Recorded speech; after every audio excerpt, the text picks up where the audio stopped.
Okay, let's see what we got here. And we are live. Boom. What's up, everybody? It's Dave Drakes, and we are back for another TCE Supercross watch party. Joining me today is somebody who's been new to the program the last couple of episodes of the Foul Plugs. It's the one and only Crashly. What is up, Crashly? How you doing? Doing good. Just crashing my internet, so getting that all fixed and updated so I can watch the race too. Hey, it's all good. It's all good. We're a work in progress, right? We'll get it solidified. Fire at Will, what's up, buddy? How you doing? Thanks for those who are in the chat. We're excited to get the racing underway. We just had the first gate drop of the 250s, and I'm kind of surprised, but not surprised. We have a Jet Lawrence down the first turn, and I'll be completely honest with you. I'm kind of sick of seeing that. I'm a huge. I'm a huge Jet fan. All you guys know that. But it's a bummer to keep seeing the guy down the first turn. And it's not just the sloppy stuff. It happens even when the track is dry. So I don't know. I think that's something that Jet's got to work on for the next couple of rounds to kind of mitigate the damage. But it is only a heat race, so it's not too bad. So as you guys have seen, we are in Atlanta, a race that I decided not to go to because I kind of had a feeling it'd be a mudder, and I am not a fan of muddy Supercross. This race is unique because we've got an East-West shootout. So we've got the guys from the 250 West and the guys from the 250 East going head-to-head to see who can get the bragging rights all the way up into the last round in Salt Lake City. Right now, we've got an Oldenburg out front, Jason Owen behind him. We also have Hampshire running in third, which is really good for him to be in that position following his win last weekend. So I'm pretty stoked to see what shakes out, and it looks like Faulkner is also making his way through. Crashly, the first thing that people are going to ask always is who in your mind has a stronger coast in the 250s? Do you think it's the West Coast? Do you think it's the East Coast? Who's the stronger 250 region right now? Honestly, I feel like West Coast. Nothing against East Coast, but I feel like East Coast doesn't have as big of an advantage as West Coast with the variety of type of tracks that they have. Yeah. So East Coast has like more of a disadvantage with that, but I think their strength is and endurance is more ahead than the West. If there was a pro and con to each. So that's and by the way, we're up and running. I got the main event on. Gotcha. Okay, I like that. So technical difficulties hopefully won't be too bad. Let us know in the chat if we're doing good technical wise, because this is a kind of a new setup this weekend, so we're working through some bugs. But I like that point, Crashly, because the tracks are a lot rougher typically on the East Coast. So I think the East Coast guys will be used to rougher tracks, moving the bike around more, fighting the bike, a little bit more. I want to say outdoor kind of prep a little bit because you're working through ruts every part of the track. So there's definitely credence to that one. I also want to give a huge shout out to our sponsors for this week. It's going to be FXR Racing, Intake Breathing, Overshare Advice and Planning, Evans Power Coolant, and of course the awesome family I like over that at point, Crash, Company Goggles. They're awesome. We love our sponsors. We want to say thank you for supporting us throughout the last couple of years. And if you guys want to support them back, we will hook you up with some awesome promo codes. So below in the description, you will see a whole host of promo codes. Use them, share them far and wide, save on moto, and support the companies that support the great people in moto, which I do say so myself. We definitely are. Already, we have a huge crash. I think that's Filthy Phil going from the rhythm into the whoops. And man, that looked like a freaking doozy. Holy crap. That was a gnarly one. That was definitely a gnarly crash. Also, did you note that this weekend is the St. Jude weekend? They're doing a big fundraiser. No, I didn't. How awesome! Yeah, it's phenomenal. I think it's super cool that they're doing that.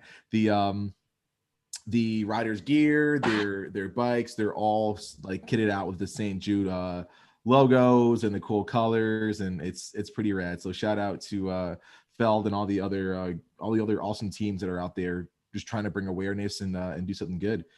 Look at Brown in third. Yeah, I know. One of your picks. Looking good, looking really good. I'm really impressed with Faulkner. So Faulkner is right behind Brown, and remember, Faulkner had that gnarly crash. I think it was Arlington, where he collided with Jet over the finish line. I did not think that Faulkner would be back for Supercross. I thought we'd see him maybe the first round of outdoor, but he's back, and it looks like he really didn't skip a beat. Like he looks just as fast as he was at Arlington. So this could spell for a really awesome main. I mean, if we get Faulkner, Jet, we get Thrasher, we get Craig, all these fast dudes up front, like that could be an all-out just dogfight. That would be phenomenal. Dude, Jets Lawrence is coming back so fast. And speaking of which, in the qualifying, Lawrence and Faulkner were like yin and yang tied. So this is going to be I think a great, endurance check on where their mentality is. For sure. Shout out to everyone in the chat. Fire at Will, Bunny Man, what's up? Thank you guys for tuning in. I did not see that pick, Will, of Sexton standing in that rut, but holy crap, dude, waist deep rut is what Fire Will is saying. Faulkner was standing in after yesterday. That is absolutely insane. That is so crazy. The one thing that I really do, so I'll start off by saying this. I really like the outdoor stadium style speedway for Atlanta. I think it's cool. The track gets bigger. It's almost like a second Daytona. I think it's really, really neat. But man, I really missed the Mercedes-Benz Stadium. It was just so much easier to navigate to logistically. It was close to the airport, like all that stuff. But I will say the I guess one upside is we get better racing. So that's the most important part of it in the long run. So I want to take it to the chat right now, actually, and ask you guys, what are your thoughts on the East versus West shootout? Do you think it should go back to the way it's been for the last 20, 30 years, where we have an East-West only at the last round? Or do you think that we should keep it like we have it right now and do multiple East-West shootouts? What are your thoughts on that one? Because it does mix up things in the points a little bit, and it adds in just another element of, I guess, parity and a little bit more of a surprise for everyone in the 250. So let me know what you think about that. Should we continue on with it? Would you like to see something change? Because there's quite a bit of controversy that comes with it. Dude, here comes Faulkner. Look at that. Hampshire. Holy crap. Look at that. Coming on outside, inside, out. In for the win. Dang. That was impressive. That was late. Holy crap. Wow. It was like 0.8 of a second. And he just it was like what, outside, inside, or inside, outside. Holy crap. That was impressive. Jeez. Good ride on Hampshire though. Yeah, that was rad. Fire Wilson, that was last weekend. So yeah, I did see that picture from last weekend's race at Indy. So yeah, that was gnarly. That was gnarly. Yeah, Faulkner came back with a vengeance. Holy crap. That is awesome. Ready. Yeah, that is awesome. Way to go, Faulkner. Holy crap. That's freaking rad, man. That's great. For those of you who are new to the watch party, this is our TCE Supercross watch party. We do this just about every race where it's myself and a co-host. And this week we've got the lovely Crashing in Attendance. We've got one more guest tuning in, sort of an industry popular guy, and someone that we really appreciate having on board in the program. Always a big supporter of ours. This gives you guys a chance to ask a lot of industry people and our guests a lot of the inside questions that you've always been wanting to get answered. Pretty much, we do a little bit of bench racing. We might do some giveaways, and Fire Will, I still have that giveaway coming your way, buddy. Don't worry about it. It's in the mail. We pretty much have a good time talking about races, breaking down all the action, and doing it TCE style. So we got to do some cool giveaways and give you guys what you want. So really excited about that one. Also want to remind you guys, if you want to go to the race and become an insider yourself, make sure you check out thecollectivexp.com at thecollectivex on Instagram. This gives you a chance to live your dream going behind the scenes and working for a pro team in Supercross and motocross. That's anything from mechanic support, gear company reps, social media support, media managers, team managers. We can get you the experience you need to carry on your love for moto into an all-out career. We've done it for dozens of people and want to do it for you. Thecollectivexp.com. Don't miss out on your chance to live your dream in moto. Crashly, a bunch of the 250 peeps. First one that comes to mind is Levi Kitchen. We've seen year over year that these teams are building up their roster with younger kids coming out of amateur ranks. And last year we saw some standout kids with Yamaha really make a really big appearance and get some wins. What in your mind will happen in the future? Do you think we'll continue to see that grow and continue to see a lot of these young kids immediately jumping in and being successful? Or do you think that it's going to be a bit of a uphill battle as we continue to put pressure on these kids to come up? That's a really good point. I would say I think it, just like you mentioned, it might get harder over the years, just because I feel like the programs are going to change, expectations, or even maybe bike requirements, and so that's going to put some testimonies on the riders. But the fact that like even KTM does that, the Little Rider series where they grow up and stuff, maybe the other factory teams might find some way where they can do it too, and that might help them grow to be able to get into the sport more, so it's not so sporadic. Could definitely be a nice and KTM of course gets the right of coming up with that idea for sure. Totally gets that. Definitely. But definitely. Maybe that would be good. Oh, hey. Yeah, for sure. And there he is, the one and only Dark Side, checking in from the Moto X podcast. You might also know him from a little channel called Pulp MX. Dark Side is a staple pretty much in the industry, and we're stoked to have him. Dark Side, how you doing, brother? What's up, Dave? Not too much, man. Watching some Supercross, just bench racing, hanging out. You see my boy Austin come from the back? Dude, we were just talking about that. I thought for sure that we wouldn't even see Faulkner until beginning of outdoors. And now the guy got a sneaky win, just popped up, and there he is. How freaking awesome is that? That was sick. I'm a big fan of his, man. I like it. I know a lot of people have issues with him, but I like him, man. That was awesome to see. Oh, for sure. And like, it looks like he didn't even skip a beat. Like he didn't miss a single race. Dude, he was ready. He wanted to come back last week, he told me. And he wanted to show something. Oh my gosh, man. That's going to be phenomenal. And this sets it up for a great main event, man. Could you imagine Faulkner dueling with Jet, dueling with Hampshire, with Thrasher, with Craig? Like, oh, holy crap, man. There's a lot of names that are going to be this main. It's going to be good, man. I just hope he stays smart. We know he has a tendency to get a little overexcited sometimes. Yeah, we've seen that over the last couple of years. Like, do you think that we're going to see a different Faulkner from here on out? Do you think that it's going to be a little bit more of a mature Faulkner following the last couple of bad years? I mean, granted, I'll give you that the deal at Arlington wasn't his fault. Came together with Jet, but do you think this year is the beginning of a much more mature, focused, and driven Faulkner? I don't know that I'd go much more mature, but a little more mature. He's trying, man, but he's still got that. He's still a little over anxious sometimes. Yeah, I see that for sure. Yeah, I don't know if he's learned to overcome that yet. I mean, he says he has, but we didn't get to see enough of him in Supercross to really know.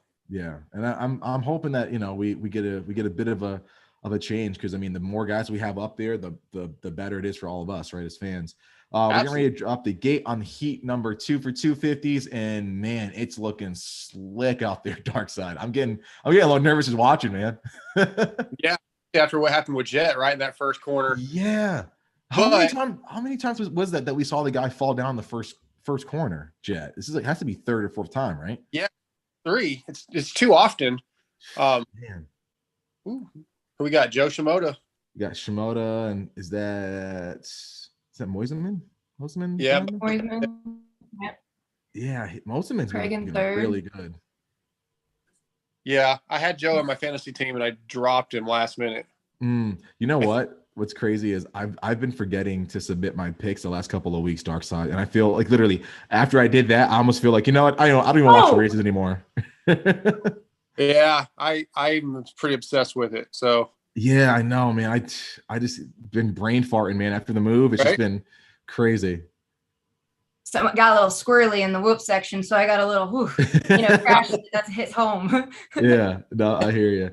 I heard the Yeah, my hands are a little clammy. He executed that one safely. Oh, did you guys see that crash from Hunter in practice yesterday? They showed it on TV a little while ago. I saw it then. I mean, I saw it on Twitter, but it wasn't the whole thing. Yeah, that was gnarly. I didn't want them to take that jump out though. I really like that jump. Well, if you were looking on Twitter, everybody was complaining. And I think it was enough people. Like Jason said, he didn't ride the second practice. Yeah. And Nicoletti was complaining about, this is why we need a union to stop stuff like this. Yeah. So I have enough people didn't like it that they changed. Yeah. What do you guys in the chat think? Let us know if you guys think that they should have kept that jump or maybe made them bigger. Oh. Let me definitely let me know what you think. He came in like freaking Spider-Man. Oh my goodness. Jeez. That was holding on. Yeah. Oh, here it might come. Oh, look at that. They're on. Oh man. In the chat, Fire Will is saying he forgot to submit his picks too, so I don't feel as bad. And Bunny Man is saying me and Ashley are going to get married and have dirt bikes as children. Oh my goodness! Well, shout out to you guys. I appreciate your creativity. But that we'll just stick with that creativity. Yeah, you gotta love Bunny Man. Yep, Bunny Man. Yeah. Oh, and there goes Moseman up the inside in those rollers, man. Freaking 15 miles an hour faster. Moseman did it. Jeez. He went on the outside and then got hauling the mail. I'm curious. Oh wait, no, Shimoda. I was gonna say you got to be ahead of me or something. Where are you at right now? They just went through the sand section. Yeah, he just. Gotcha. Yeah, I think we're a little ahead of you. It's all right. It takes longer for. So Shimoda is about a fourth of a second behind, so he could easily come in. Yeah, here comes Christian though. Yep, that's gonna bring in the heat. Yeah. Where's Hunter though, man? Hunter's getting dropped. I don't like it. Yeah, he's sitting in fourth. Yeah, I think this is the track that he would really like. He would be really good at, you know. He might be. I saw in the the qualifying, the humidity was like 88%. So I wonder if that might affect like maybe some of the people that aren't used to the humidity. I wonder if that ever plays into a factor. Maybe it's some of the guys that are on the West Coast that aren't used to that humidity quite yet. They haven't done their outdoor prep, maybe. I mean, I know my hair would be like poof. I couldn't do it. No way. I mean, I could, but that's one thing I'm really like my goal for motocross that I haven't experienced is to be able to go to Loretta Lynn's and just be able to experience what everyone talks about and see the excitement and the thrill and like the ambition and the humidity, the main thing. But yeah, it's a goal of mine. I know you guys have been, so that's one thing. So just wait when I go, we'll do a before and after picture from Oregon to Loretta. It's no joke. Yeah. I don't have the hair to worry about anymore. Oh, there you go. You know what? Dark said, I will say it. When you cut your hair, I was like, my brother in arms is cutting the hair off. Yeah. But dude, it looks phenomenal, man. You look like a freaking like you're GQ'd out when you're walking through the pits now, man. It's a good look. It's a good look. Yeah, you have my blessing. I've gotten a little used to it at least. I forgot how fast it grows. I keep having to get a haircut like every week. Yeah, man. I have the same problem, man. How did you get the Dark Side nickname? I'm a Star Wars nerd, and that's sort of just really started with my email when when emails first started. I was like, what is my email going to be? And I decided my two favorite things are Star Wars and motocross. So my email is like Dark Side MX. Yes. It really just started with that. And then my Twitter, when Twitter first started, I used my email, Dark Side MX. And it started stuck.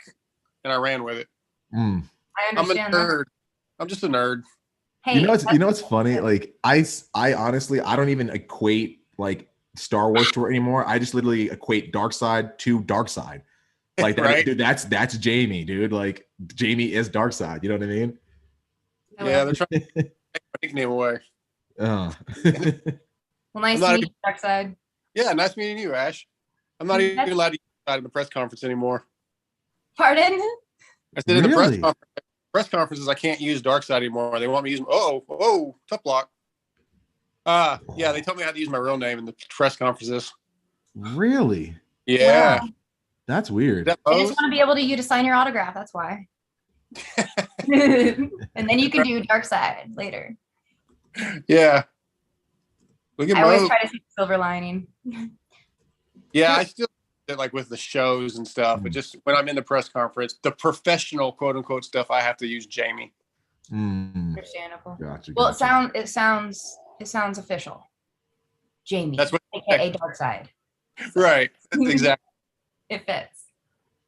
All right. So okay, Craig is in first now. Wait, what happened to Moseman went down, hit a tough block, sliding out a little bit. Okay. Yeah, and that's what's gonna be really weird is that the track is starting to get slick now. So like they've kind of brushed off that top layer, and now we're getting into like the harder pack stuff that's also wet. So this is going to be really interesting once the 450 guys go out too, because a lot of those lines that they were really getting into and rutting up, they're going to start pushing that top layer out, and it's going to get really icy really quick. So mark my words, you're going to see a lot of guys pushing the front end heading in the corners. Do you guys think the two sand sections have a little bit of a different give to it, since the looks like what would be our left side looks a little bit more mixed with mud? Do you think that has an effect on which lane the rider chooses? I think they pretty much go where a race line always kind of develops kind of naturally. But I think as the night goes on, you'll start seeing guys kind of using one over the other one. Right now, they're not really broken in that well, but I guarantee by the time the LCQs and even the first the main goes off, you'll see there's a definitive faster line as they break in, unless they decide to groom or do something. But typically, that's kind of how it works. Oh, Craig getting real steezy. I have a question for the both of you. What factory ride, or like essentially like Kawasaki, Honda, or which one do you think would be most mechanically built for this type of track? Ooh, I'll give Darkside that one. What do you think, Darkside? I think at the at the factory level, they know how to set all these bikes up and prep them for any condition. I don't know actually that there really is one that's set up better. You might take a rider that's set up better for this kind of stuff, a guy that's more comfortable with the mud. Somebody that's not real choppy on the throttle, that has more throttle control. Mm-hmm. But as far as actually the bike, I don't know that one would be better than the other. It's kind of just based on how you set up the bike. Yeah, I think so. Yeah. Awesome. Thank you for that. So we got a comment in the chat for you, Dark Side. Jamie should do press conferences in Darth Vader voice as a protest. I need some voice software. I like it. Dude, I can do some editing. I can make it happen. Oh, it's my specialty. This could be fun. Supercross. I am your father. I don't know. That should be the thing now. Just throw out like Star Wars references. Like, you will pick me first, Daniel. For yeah, I could actually. Yeah, I could play drops while I'm doing while I'm doing asking my questions. I have when I'm doing the press conference, I always have it running through my board, so I could play drops. Oh, you could. You definitely could. I love that. And then you can get stickers built. Like your face with like a little like maybe like the Darth Vader kind of like outline, right. But it's kind of like a helmet version, like the one in your background, kind of like that. Yeah, I already envision it. See, Crashly's branding just turning right now. I like that. I like that. That's hilarious. So, what do you both think of the track this weekend? We talked a little bit about the fact that it's it's a little bit different than the Mercedes-Benz Stadium, but do you like the overall layout, some of the rhythm lanes that we have? I'll start with you, Crashly. What are your thoughts? I thought, honestly, in my eyes, like I thought it would be like a little bit bigger, but I think the tight turns and the different cross sections make it more interesting, to where it's a lot with endurance and what's the word of picking your lane, your line for the whole time. And so I feel like it's not. I feel like this one is more of a mindset and endurance level rather than just a straightaway race. Gotcha. Mr. Darkside, what are your thoughts, sir? When I saw the track map, I thought it looked awful. It's like it's going to be 100 miles an hour and just going to be a drag race. It's not going to be good racing. But so far, and maybe it's the weather, the slick conditions, but it's been really good. It's been some good racing. So pleasantly surprised. I agree. The one thing that really got me, man, was that huge booter yesterday, man. I love seeing that thing. It was so cool. I feel like we kind of got away. And Darkside, you kind of know this too. Like when you're at the races, or even as a fan, when you're watching, like the triples they kind of become like, they're still just 60 foot. These guys can hit them in their sleep. They're all the same every weekend. When you throw out a big jump like that, like it breaks it up, man. It makes it so much more motocrossy, supercross to me to see something that's like super big like that. It kind of brings back like the joy and watching the races again. You know what I mean? Like I loved seeing that. Yeah, it's really cool anytime they do something different. Like I would be completely fine if we went to a supercross race and there wasn't a triple at all, like a standard triple. Yeah. Don't care. Triples aren't cool anymore. Yes. Because like back in the two-stroke days, the 125s could barely make them. The 250 guys, usually could do it, but it wasn't so easy. It's not cool anymore. So yeah, anything different like that big jump yesterday, I think is awesome. I don't want anybody to get killed, obviously. Yeah. So I think that's kind of why that thing was. Obviously, we saw Hunter, we saw Justin Bogle, and then I think also Robbie Wageman all cased the crap out of that thing yesterday. Yeah.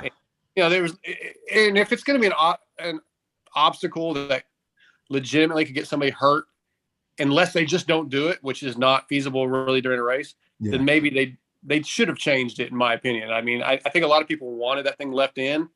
I had my buddies were like, well, just don't jump it. It's not really feasible when you're racing at the top level. You have to. Yeah. So then you're putting the guys in danger if it really is that big of a if it's that iffy. So I'm okay with that one going away. But I do like them trying different things. It's cool. Yeah. I'll even be happy with the big tabletop, honestly. Switch it up. The one at Minneapolis before the finish was awesome. Yes. It was an old school tabletop. And I was like, holy shit, that's something I'd actually try to jump. Yes, exactly. No, I mean, anytime you get a mix up of just the breaking up the monotony, and I say that not really without it being kind of monotonous, but break up the norm. I'll say that. Yeah. It makes for much better racing. I agree. Much, much better. We're getting locked and loaded for the first heat of the 450s. And like I said before, I think these guys are going to have to really be patient with a lot of these insides and a lot of these corners because it's getting pretty slick out there. One guy that I think is going to be really good is Anderson because somehow he's been getting traction. My number one pick. Craziest places. So he might have a lot easier time than most think, Him and Eli, awesome throttle control and technique. They're going to be good. Yes, for sure. Is that Anderson or Bogle? Oh, Anderson with the whole shot or Bogle? I think it could have been Bogle. He was right behind. Of course, Bogle's just got style for days. So it's Bogle. Okay. Yeah. Good to see him up front. Heck yeah.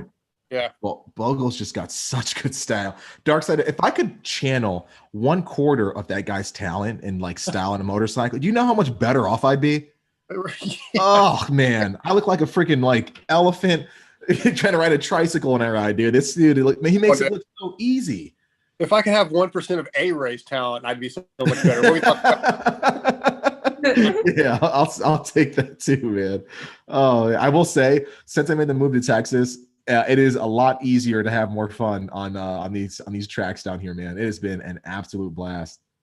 Dude, I'm ready to start. Sorry, Ash. Go ahead. No, you go. I was just saying, I'm ready to start riding again. I haven't been on a bike in like 6 months. Ooh, so have you gotten the two-stroke all set up for yourself yet? I fly to Cali the weekend after Salt Lake City to Kiefer's to ride it. And we're going to do a bunch of riding out at his place, and then they're going to ship it back, and I'll have it here soon after that. So no, not set up, haven't been on it, not yet. And my 450 is getting the suspension rebuilt. The shock is blown out. Gotcha. Yeah, there's not a better person out there. Glad to hear you got a two-stroke though. Way to represent the stank dog. Yeah, right. Yeah, I'm excited. Yeah. I haven't been on. My first bike was a two-stroke. Yeah, me too. I haven't been on a two-stroke since 2006. Oh snap! Heck yeah! You're excited for that power band? Yeah, well, I think so. Until it loops, I loop it out or something. That's how I got my nickname. Whiskey throttled into a white picket fence. Ooh. Yeah, well, it didn't have the pickets, but it was a white fence for sure. Hey, yeah, I was in neutral and throttle wide open, and then right. Jeez. I love it. Existed. That is okay. I do got to comment though on Anderson's setup, the old school Kawasaki setup with the purple handlebars. Yeah. And the kit kind of like, is it in the 90s kind of kit setup, I think? It definitely has a look. Yeah. Yeah, I dig that. Something's coming out of that. He's trying to represent, I feel like, not just in his writing, but maybe a mindset or something. Well, I think that a lot of the gear, and I don't know if his is, all the gear this year, this weekend is the St. Jude's autism awareness stuff. That's right. Dave was saying that. Yeah. Yeah. And I think that might be why all the rental guys have purple bars too. I'm not sure if that's what that represents, but I think so. That's beautiful. I love that. Good point. Yeah. Yeah. I want to say do you think Tomac's going to catch up to Anderson? No, I do not. I'm going to say no. Yeah, Anderson no, I don't think so either. I mean, I think he'll shorten that gap a little bit, but dude, Anderson is he's too good in this kind of like softer, slicker kind of stuff. He's really good in that Cowie. If you would have asked me before Supercross, Tomac can catch anybody, right? But yep. I am really impressed with Jason Anderson on that Kawasaki. He looks just as good as he did when he won the title. What was that 18? Like the dude looks so comfortable. I think he looks better. This is the best I've ever seen. Yeah, for sure. I would definitely agree with you. You go back to the season and the mistakes. He had the bike issue. He had Mookie take him out, or the couple different issues he's had. The stuff with Barsha, I think, and of course him hitting Kenny. A couple of the things he's done, a couple of things other people have done to him. He's right there with Eli still. If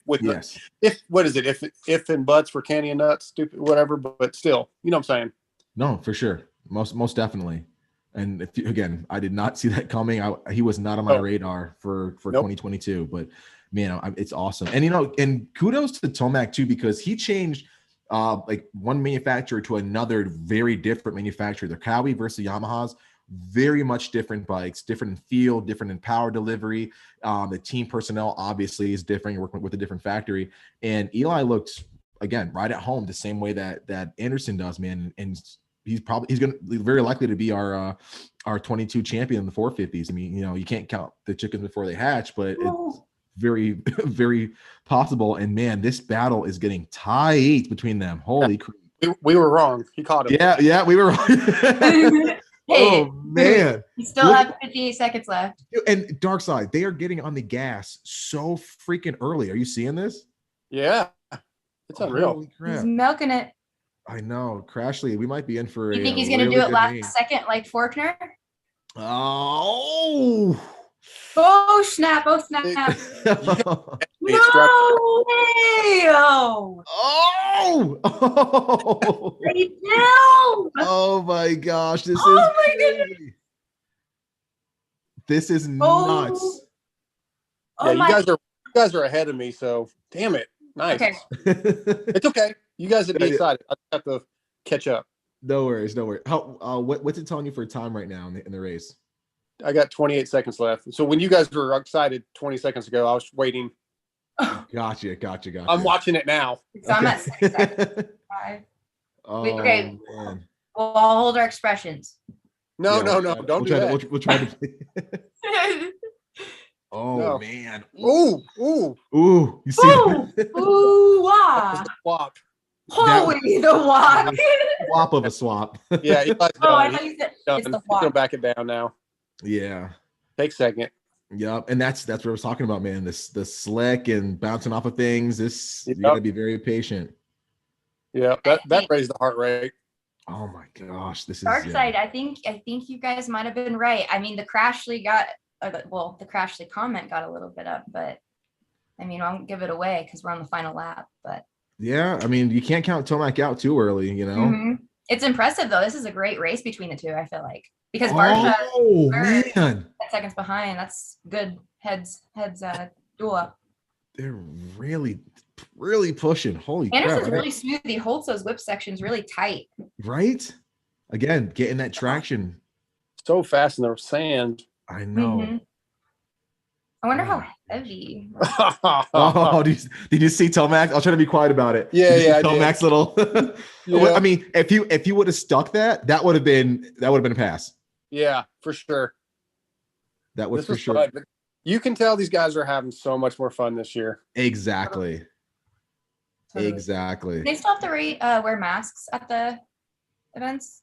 Not unless the team asks, like, not really, no. Some of the teams still want masks. Like Honda was, at least at Anaheim, Honda still wanted masks on if you were under the tent. But for the most part, no.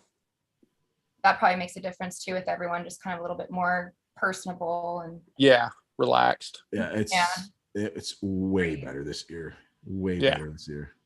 Tell us when you got the checkered flag. All right, he just went over the over-under, so it's right there. Yeah, done deal. That was an awesome race. Getting to the chat really quick. Anthony Thomas is saying, I love the early 90s, the Axo and the Fox gear. The purple Renthals are great. That's kind of like when I first got my start in moto when I was a little kid. Dark Side, you remember those days of like the 90s Supercross, the purple, the pinks, the bright colors, the Axo gear kind of leading the way? That's when I was really getting into it a lot more. So I wore the Axo stuff, and my first set of gear was when I really first started racing was 89, 90. Yeah. And it was Neil fluorescent pink on one leg and turquoise blue on the other. Dope. That's what I want. Oh, sick. Yeah. You still have it? No, unfortunately, I wasn't smart enough to keep any of that stuff. Hey, we got people out there that might be able to make dreams come true. Yeah, hang on. Let me see. I had my old helmet. I think I'm going into the studio. Gotcha. Yes. Can you flip the camera around on this thing? Possibly. Yeah. There we go. So, I got my old Biaffi right here. Oh yeah, look at the visor. I got a bunch of old helmets. That's a nice head. I got my old Axo helmet. It's painted. There you go, Darth Vader. Dope. All these are custom painted. Yes. It's my IRI, my new Fly helmet. I got a couple buddies that paint helmets. So. Ooh. Wow, that stands out. That's so cool. I got some 90s stuff though. Like, how about McGrath? Yes. Oh, McGrath. crap. Oh, look at their pictures. Oh, that's so cute. So rad. Oh, that's awesome. Stanton. Yeah, it's all my stuff in the studio. I love it. Good old poster from magazine days. Oh. How about this one, Dave? There's the guy right there. Yeah, Bradshaw. Even though it's back, is it backwards on your end? Because it's backwards on my camera. No. It's right for me. Okay. So yeah. I mean, I think backwards and right, so it works out. Oh, sick. Is that a Washougal? Yeah. Yeah. So my dad has. I was going to say that looks familiar. My dad has a picture of Stu freeze framed from what is it? Bud's Creek, like the original scrub, and like three. My dad had that framed on our mantle with like our family photos, like the Sears family photos, and the picture of Stu right there. That's awesome. But anyway, yeah, this is my awesome. Heck yeah. Darth Vader isn't so dark. He brings in the light right now. That's dope. Star Wars stuff. Oh, that's so awesome. That is. I'm a dork. It's good to be a dork. It means you have creativity. Even I didn't know you had that much around the studio, Dark Side. That's awesome. Yeah, man, I got a lot of cool stuff here. I'll go back. I didn't show everything. I've been collecting for a few years. I got all the jerseys. My guy Chisholm. That was the first jersey I ever got. Kyle Chisholm, right? Yeah, that's my guy. Oh, heck yeah. That's right. I love those goggles. Sick. Yeah, his race goggles. That was his Dallas press day jersey in 18 or 17. I got a bunch of good stuff in here. Man, that's awesome. That's the vault, bro. That's the vault. Not as cool as Pulp MX, but we're getting there. Yeah, it's you're your own creativity, as you say, nerd. Dude, I like that Ferrandis jersey. That's rad. Dude, I love Ferrandis, man. Yeah, they're cool. Wow.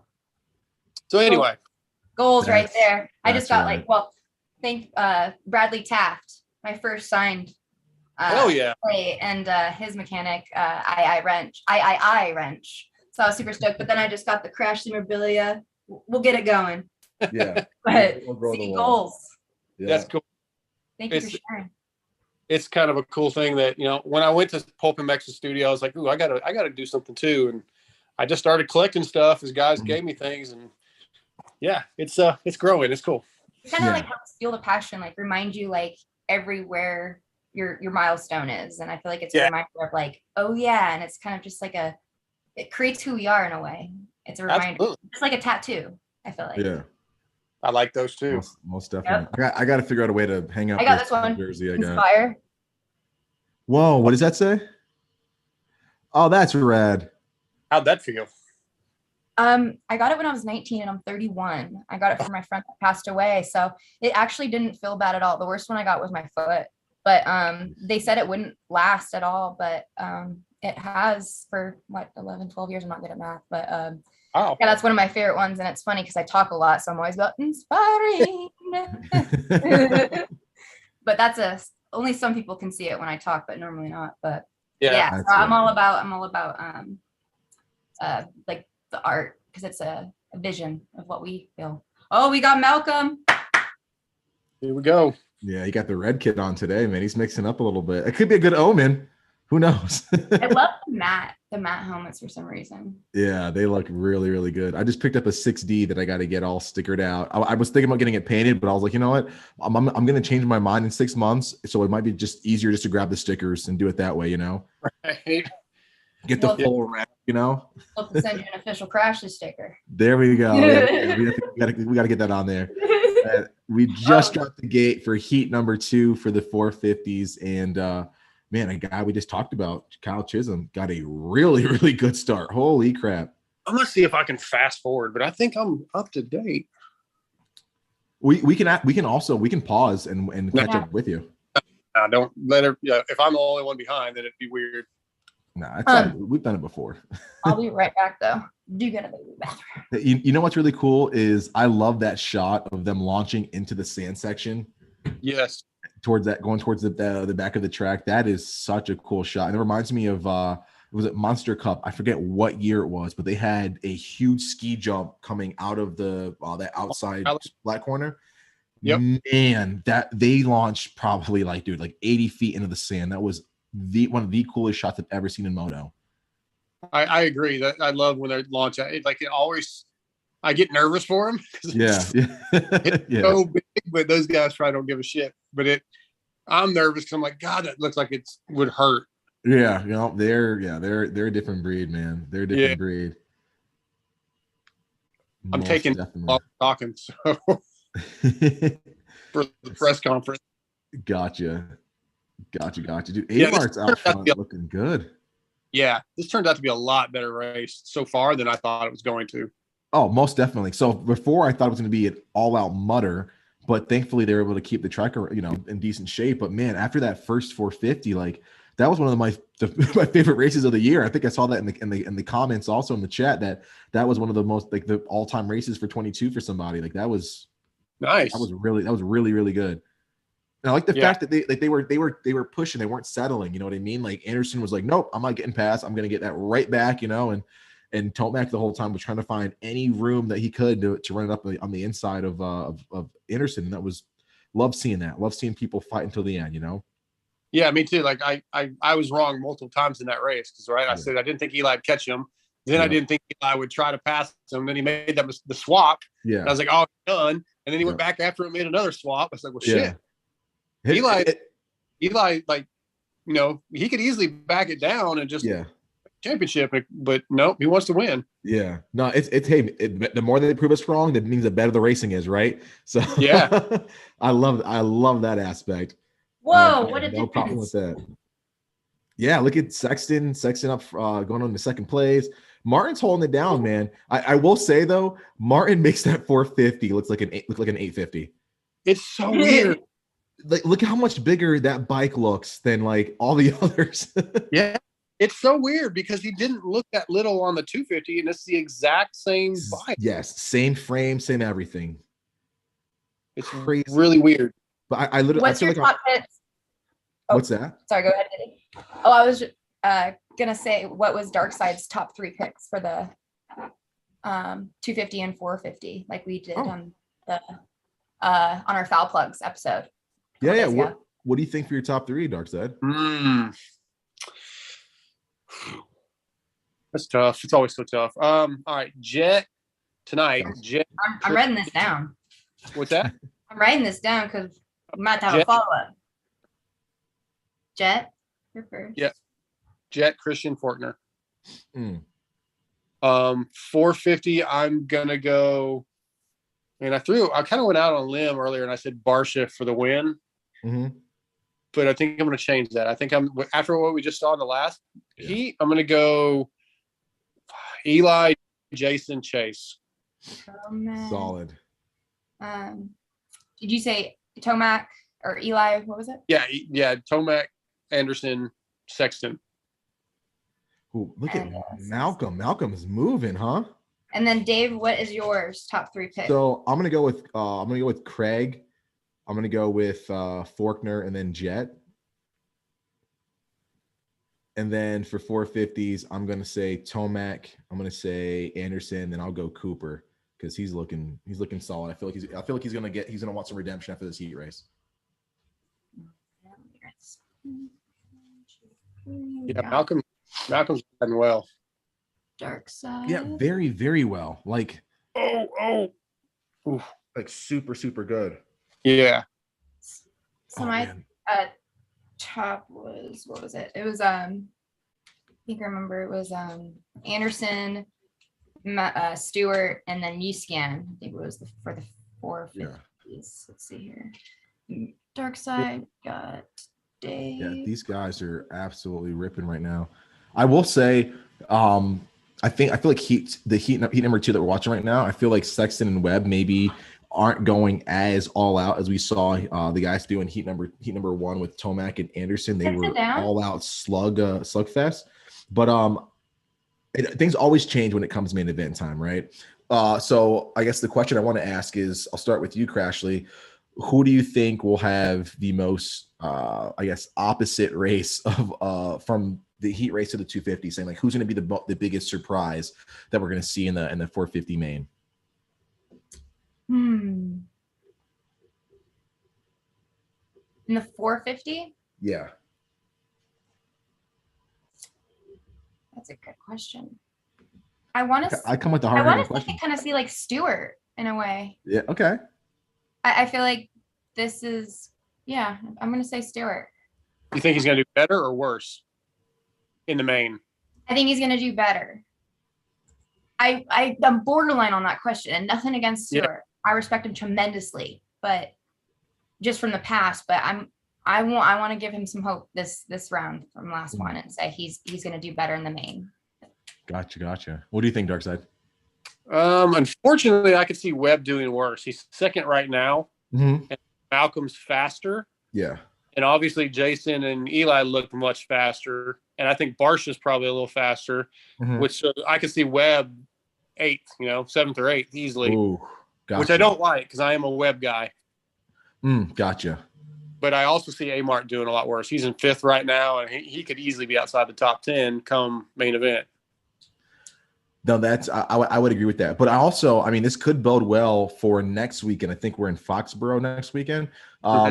That's going to bode well for Amart's confidence, especially after that gnarly get off he had last weekend, was it, right, in St. Louis? The fact that he did get a really good start, that he did, he can run top 5, top 6. He can battle with these guys. He wasn't passed in just half a lap. Like he actually was there and fought for it. That could bode well for his confidence, and we could see a much better position from Alex next weekend. Yeah, I hope so. He needs some confidence. Yeah, I would say the whole Club MX guys, like all of them, like the whole team, we know how capable those guys are. They are extremely fast. The bikes are awesome. They've got great support, great training from, being Club MX.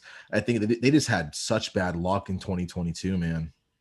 Yeah, poor Phil looked like he might have broken a wrist or something. He didn't look good. Yeah, it's such a bummer because again, that they're just raw with talent on that team. You know? Agreed. Do you guys think Chase Sexton will do better or worse in the main? Well, I called him so. What was that?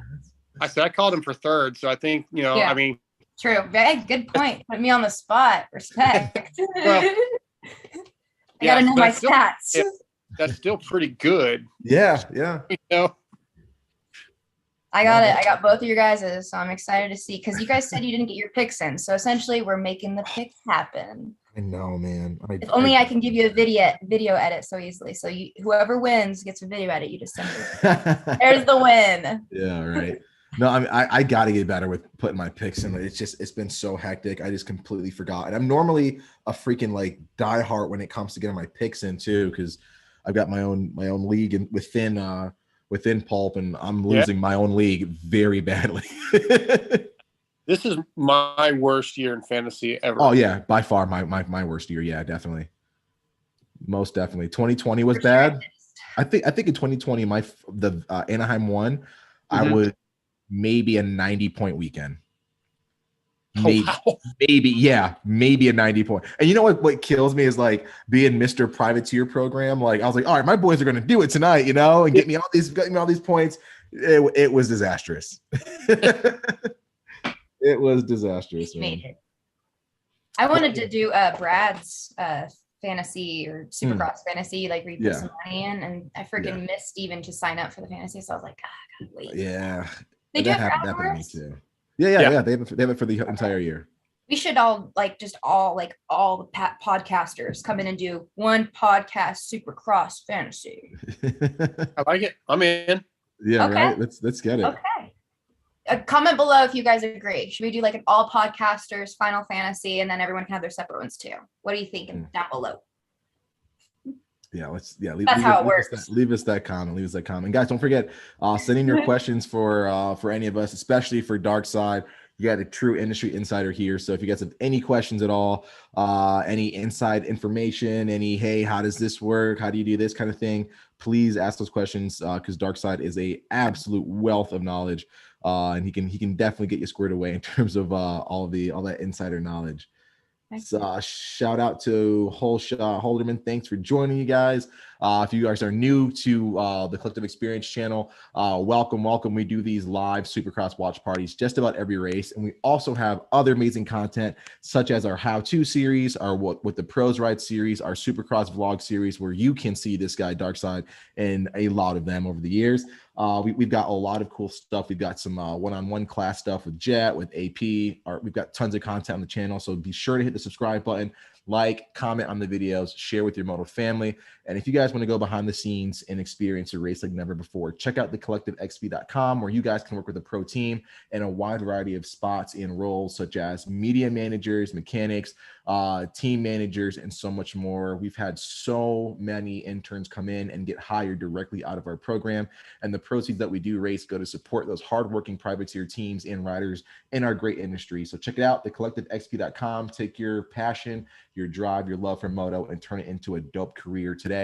Also, check out our sponsors listed below in our description. We've got such great people supporting us. Make sure you check out those promo codes that we have in the description. Click on those, share them far and wide, and save yourself some money on all of your moto needs, whether it's gear, goggles, even some moto financial planning. We can get you guys set up and move things along really nicely. Dark Side, you have probably one of the more popular podcast channels, more popular presence in all of moto. Yeah, you do. Pretty much everyone I know listens to it. How has it been kind of developing that and developing the brand over the last couple of years? Because we get so many questions about like, hey man, I want to start a podcast and I want to be, a guy in the industry. Like, how do I get going? And it's really tough to answer one way because everyone's path is so different. So how are things going now, and how has the climb been for you growing the brand? It's been very surprising. It is not easy to do. You guys know, and in order for it to grow, like you just, Steve Mathis is like my bar, right? Yeah. And you have to grind. You have to work. I hold down a day job, and then well over 40 hours a week with podcast stuff, whether it be doing interviews, editing, whatever, social media. It's just a ton of work, but I'm very surprised because if you look at 2017-ish is when I got involved with the show, and there were other guys involved at the time. And I mean, I think there was like 7 people listening. You know, it was nothing. Yeah. And now to know that most of these guys I can call or talk to, and we get about 4,500 to 5,000 downloads a week, which isn't huge, but it's a long way from where it was. That's pretty big. It's going to keep climbing. Yeah. Yeah. You know, and I like about a year ago, I was telling TJ, my co-host, I was like, dude, I just don't know what to do. We're just kind of plateaued. I don't know what to do. I don't know how to make it grow. And honestly, if not for Steve, it probably wouldn't still be growing. He's done so much for me by allowing me to do the wrap up for him and having me on every week. That's helped out a lot, but it's been good to try to answer your question. It's not easy. It's frustrating at times because I want the numbers to be more. You know, I don't like our downloads are really good, but then our YouTube channel, I think we have less than 200 subscribers, and I don't understand why. And sometimes like I'll go to a race and I'll do a bunch of interviews post race or during the day at Supercross, and I'll post them, you know, it's all video, and I'll get 20 people watch it. And then other times I'll get like 1,500, and I can't figure out what the difference is. So that's a little frustrating. Tell me about it. I've got some videos on YouTube that have done numbers, right? Like 30, 40,000. That's to me numbers. That's huge. Yeah. And other ones like where I've put in more effort, I've taken, you know, more people's comments into consideration, better production value, 700, 800. Yeah. You know what I mean? And I'm like, guys, what the heck is the difference? Like I have no idea how to make this YouTube algorithm happy because better thumbnails, better content, and it does, you know, arguably 10 times worse than the one that just got thrown together, you know? Yeah, we changed to the thumbnails recently and trying to do the hashtags. Yeah. And I just haven't figured it out either, you know? And it's funny, I still get, you know, Ashley, I don't know if you really listen to Pulp MX much, but Steve, when he's talking about my show, he always calls it a pony pod as a joke. Okay, so I have heard that. Yeah. Okay, because of the ponytail that I had. And that's why he calls it, but that's not what it's called. It's the Moto X Pod show. Yeah. And this has been going on for 2 years. And I'll always say, it's the Moto X Pod show. It's the Moto X Pod show. And I get DMs or emails like, hey man, I can't find the pony pod. What? It's because it doesn't exist. Yeah. So it drives me crazy. And then like TJ and Scotty, who are on my show, they're like, well, maybe we should just change it. I'm like, no, I'm not calling it the pony pod. Yeah. It's almost like you've got like momentum with Moto X podcast, and then you've got the Pony Pot, which is slowly kind of, you know, the name is so recognizable. Yeah. So I don't know. What if Steve Pulp, you know, what if Steve Pulp MX, you know, did like a, you know how like what's his face does those rebuttals? He puts you back on the show and say, let's get this straight, Pony. Oh, yeah. And then they do like, it's like a rerun of let's reintroduce Ponytail, Dark Side, Dave, or almost said Dave, Jamie. And then you introduce your Moto X at Moto X Pod show. We kind of have done things like that. It's just it's a slow process. Yes. Technology's hard. I feel like it's so progressing. Like for just, I just got my bachelor's in digital filmmaking just to have like on that extra cup of tea. But it's crazy how just even evolved, it keeps changing, like from the equipment I got versus the students that have it now. Yeah. So it's impressive that I think it's impressive and still great that you're still pursuing it despite how many roadblocks there can be with the technology. It's hard to keep up with.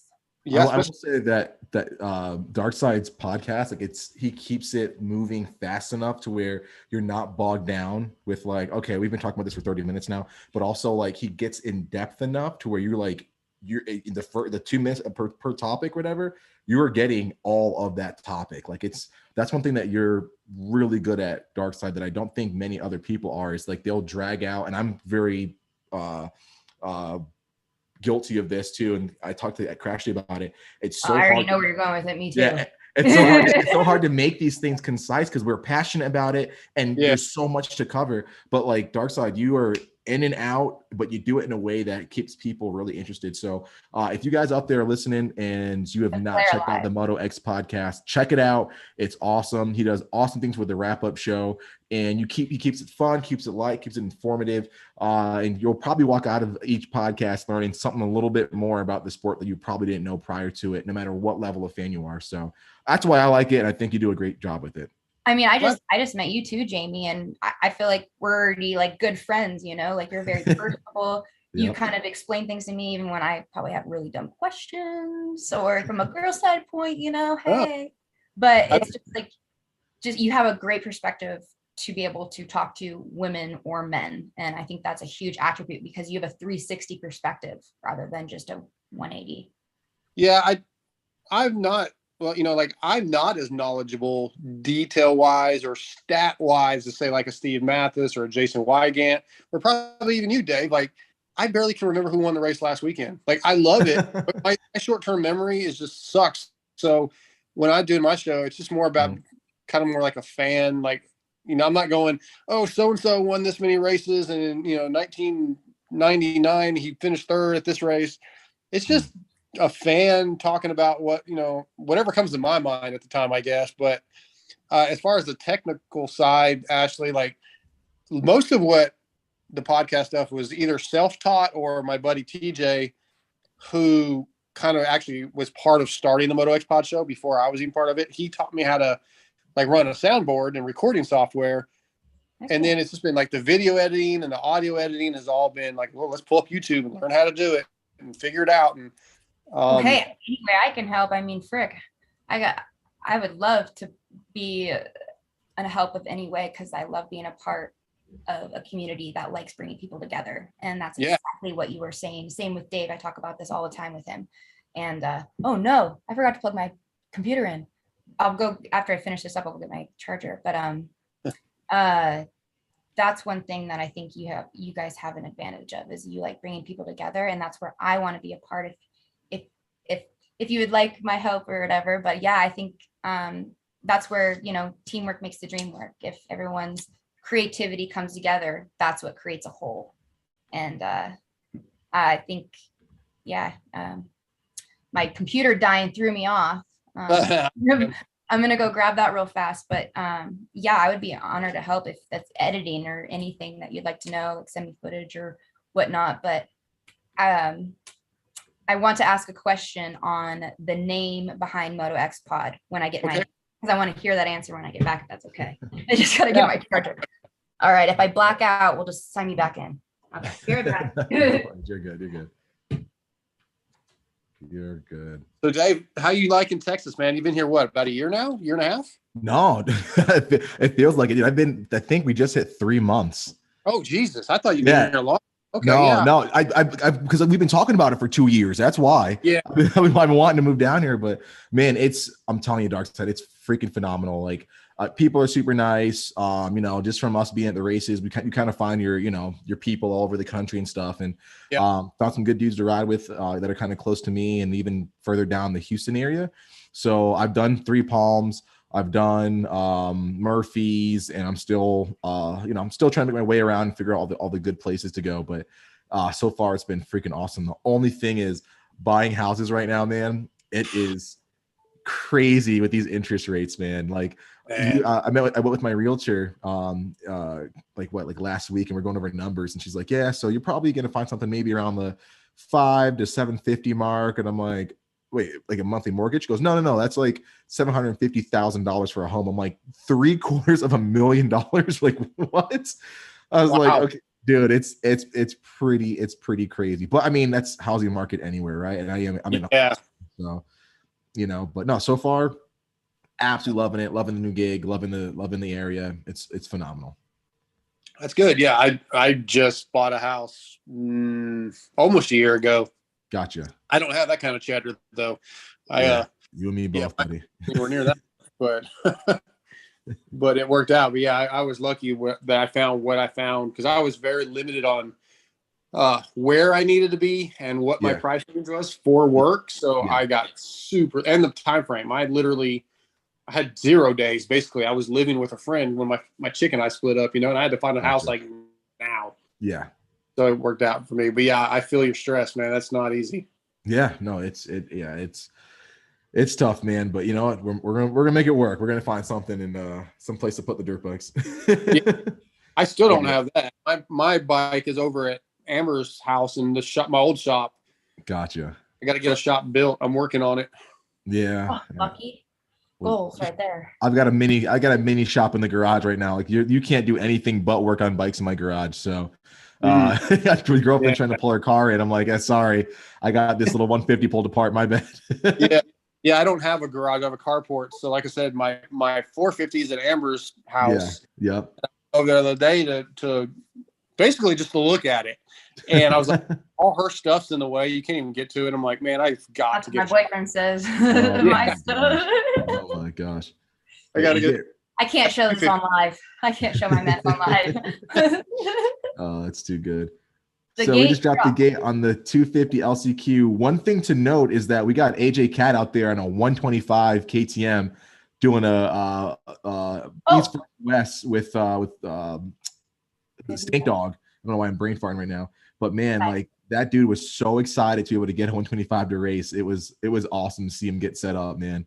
Does Stink Dog know he's on, or has he talked about the yeah. So they're doing a I guess like a showdown type of deal on through his open social media. They've got their collective merch coming out, or actually out right now, that kind of has the Stank Dog versus the Cat, and they got their own signature collections on both sides. So where can we need to buy in? It's there cool. Any fan shirts we can buy? Or? Oh yeah, for sure. Yeah, do the Moto Academy, most definitely. So you can be Team Stank or Team Cat. You can check that out. But no, those guys were so amped. They brought their bikes to St. Louis, and they were just revving them outside, smoking the tires, having a blast, just getting each other amped up for Atlanta. So that's awesome. Yeah, people were staring. Trust me, they were so into it, man. Like, Dave, I don't know what to do because they're both my buddies. So is it like a middleman shirt? Like I'm rooting for both. You got to pick a side or buy two. Man, AJ's gonna kill me. Yeah, no. do Stank Dog. Who's AJ? Hey, how about you go AJ, I go Stank Dog, and we'll all hug it out. You know. Deal. Right? Deal. At the end, we're all gonna be raw. Just something like that. There you go. There you go. Like, what? Here's something like that. We got Drake out in front. Yeah, we got a Suzuki out front. We haven't seen that in a little while, man. Yeah, I think he's actually the only Suzuki in the LCQ. Is he? Yeah. Hey, there aren't many at the race period nowadays. Really? Yeah. It's Suzuki. Why is that, you think? The bikes are they're, I don't want to say outdated, because there are still good bikes, but compared to what the other factories are doing with their advancement and their life cycle plan for these bikes, they're outdated. You know what I mean? They're still kickstart. They're a little heavy. They don't make the same power the same way. Do you think you're in a transition? This is a very long transition. Yeah. Okay, very well said. 2009. Yeah, but it's 10-year transition. Very politely said. Yeah, it's a very long transition. So I don't think they're going to have E-Start on the 450s next year, but I don't know if that's a fact. Yeah, I mean, and they've had the technology for E-Start for forever. I don't see what the big issue is, unless they're looking to maybe outsource some stuff or put their resources in a different avenue. But I haven't heard of any new advancement in Suzuki, period, that would warrant, that would tell me that, So got to give a shout out to our boys, Canzero and Stanky. 17th, 18th. Yeah, hey, that's a showdown we wanted, right? Yep. I needed Derek Kelly in, and he just dropped to 11th. Oh well. Ooh. So much for my fantasy team. That's tough. There's a lot of fast guys outside the qualifying. We got Smith, Blows, Carson Brown, Varese, he's from Yageman, my area. Kelly, Thury, Harriman. Like, look at that. Harrison, Wageman. Oh gosh, yeah, all these guys. Good. Oh, heck yeah. I feel like this is a good race for all. I feel like everyone's kind of in their stand. Oh, no. Welton went down. Bummer. Looks like he's okay, though. Yeah. This is a mild tip over, but still, like, oof, that sucks. Do you think, like, is this dirt kind of more, like, thicker clumps, kind of like clay? I think when it's drier, it For sure. I wouldn't call it exactly clay, but I'd call it like a harder base. Not quite clay, but with the rain and stuff, you can see it's packing in. And we're getting those really shiny spots. That's the stuff that really makes me nervous when I see guys battling and really pushing. That's the stuff that got Eli a little wonky because it's super icy, so very, very slick. Yikes! Yeah, you can tell how tentative they are being. So you don't want to make those fast too soon because you might eject another way, essentially, like a drift session. Yeah. You slide out. Just in case if any of my friends tune in and they don't know moto, you never know. gotta do that lingo. So Fire Will is saying he needs more Crashly sound effects, please. And oh man, he's also saying that he heard a rumor that 2025 was the year for a revamp for their moto department, and they've been focusing on the Busa and the GP series. I didn't notice any advancements with the Busa or GPs, but hey man, that could definitely be the case. And if we see 2025 revamp of Suzuki, do you guys think that we're going to see those bikes sell any better than what they've been selling? Will people want to try them out and get over back to the yellow bikes? If the price point stays lower than all the other bikes like it has, then yes. Yeah. Right. I mean, I think that's why people go to Suzuki. A guy like myself who's not talented at all and can, every bike is way better than I could never ride any of those bikes to their full potential. So why not buy a Suzuki that's cheaper? Yeah. Yep. Exactly. So if they then upgrade them to an E-Start, which is what I want at my age. Yeah. Why not? Yeah. If you could $3,000 or whatever and have all that nice stuff, and why not? So way more than 3,000 if you're going up against the KTMs, because I looked at a 350 KTM and there was no way I was looking out of the dealer under 13 grand. And I was like, you got to be kidding. That's half of my truck, man. I was like, are you kidding me? That's insane. Even we have the 2019 KLX or KLX 110Ls. And those have already, I think, skyrocketed like a 1,500 even since we bought them. And it's crazy the amount of skyrocket of the demand. Which factory or which ride do you think have the most increase of demand versus supply? Do you mean what type of bike? Which factory ride? Like, do you think KTM selling more, Kawasaki? I'm probably wording this wrong, but I know what you're saying. Yeah, I think KTM's are probably at the highest price point. I'm not positive, but and then Yamaha's. Honestly, when bikes go and win championships, their prices probably go up. So, right. Yeah, so I think those are the two probably highest. But I don't know that because I haven't actually priced new bikes. Totally. But the KTM's are outrageous. Don't go price them out. You'll just get sad. Oh yeah. Well, I was getting my 06 rebuilt, and I'm going to ride that 2-stroke. For the rebuilt, it's worth it. I feel like in these days, just to get your built bike, rather buy a whole new one, and then you get the memory still with it, with the bike. I feel like so it's a win-win. Just keep the bike fresh, you'll be good. Well, I at least can keep the parts. Yeah. You can. The handlebars are pretty crooked, so whenever anyone rides it, just go a little bit more to the right. They're bent, or they're just mounted crooked.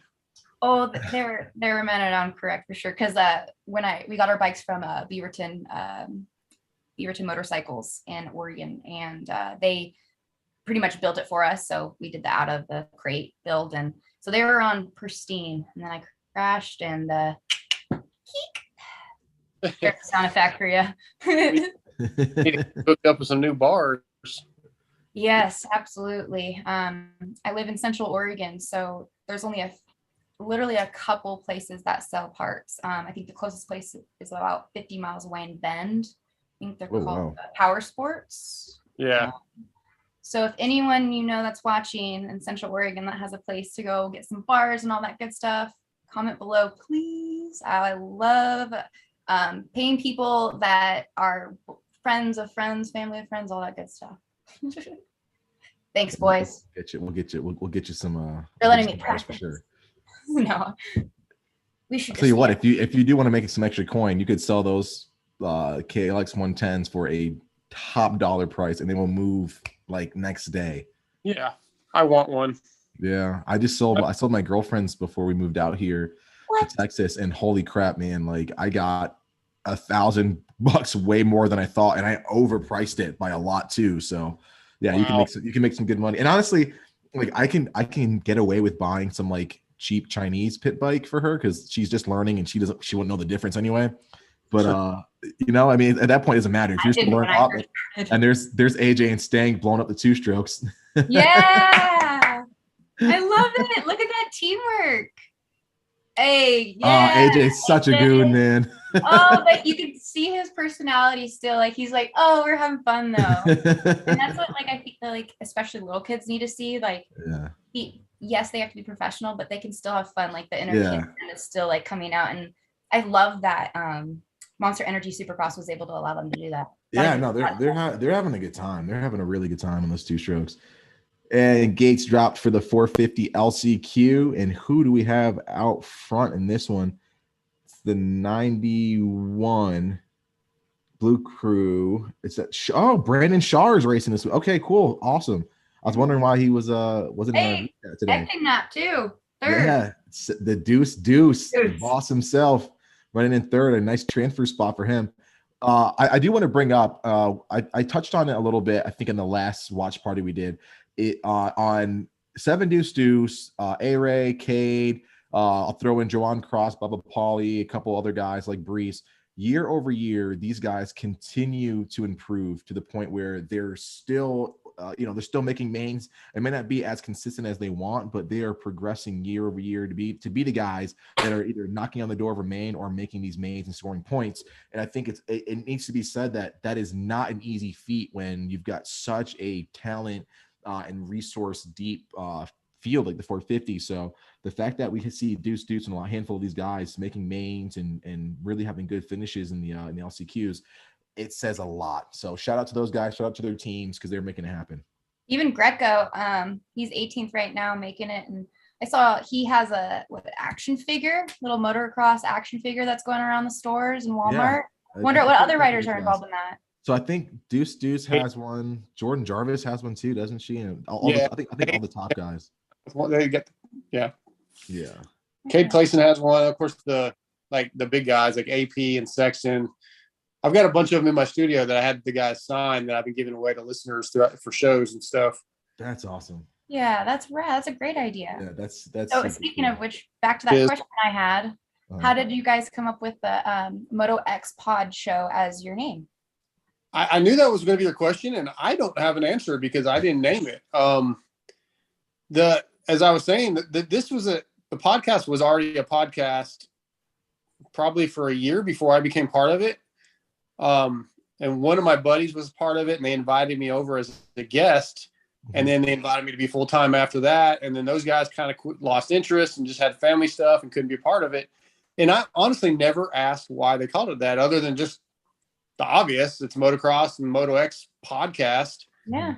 So I would assume, I just always assumed it was just because it was a pretty obvious title. That's awesome. Makes sense. A lot of people, it's the Moto X Pod show. And a lot of people say that's redundant because a podcast is a show, but it's already what it is. That's the name of it. So I'm not changing it.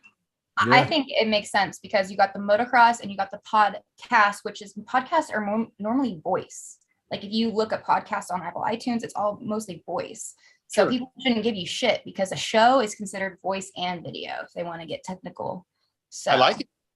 So you keep it up. You keep saying, no, I'm not changing it. It is what it is because it is what it is. You got the podcast, which is the voice, and you got the show, which is the video, the Moto X Pod show. Perfect. You just answered it for me. Well, hey, teamwork makes the dream work, bud, right? There we go. There we go. Look at my guy, John Short. My guy, John Short, may win this LCQ. Yeah. I thought he was on 250s earlier this year. Did he make the switch to 450s? Yep. Yeah, he did. Yeah, he was doing both. So he's going to do a couple, I think Denver and this one on a 450. Gotcha. He's a Texas guy also, isn't he?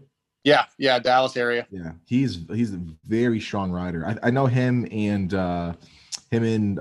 Wharton are good buddies. They do a lot of stuff together. So I'm I just wrote a privateer profile on John that went up on Racer X this last week. Oh, nice. Awesome. Yeah. Awesome. I want to get out and ride with those guys and get lapped. It should be fun. Yeah. And Ashley, you mentioned earlier, you said that I was like good with talking to women and men or whatever, however you worded it.